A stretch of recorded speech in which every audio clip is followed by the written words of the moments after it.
Syukur alhamdulillah pada hari berbahagia ini, di tengah-tengah musibah yang Allah berikan ujian kepada kami di sini, ternyata Allah juga mengirimkan hamba-hambanya yang menyentuh hati, yang dapat meringankan beban daripada kami di sini, khususnya warga Tepi Daluh, Kecamatan Matangguli.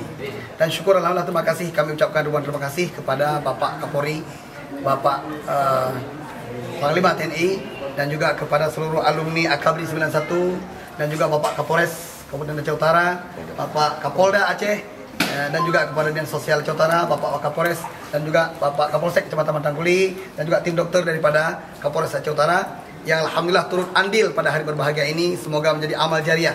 Semoga ini juga menjadi bermanfaat bagi kita yang ditimpa musibah. Bukan hanya kita istilahnya mengeluh, tapi ternyata masih ada saudara kita juga yang peduli bagi kita semua. InsyaAllah semoga ini bermanfaat, dan terima kasih sekali lagi kepada seluruh jajaran yang telah berhadir pada hari berbahagia.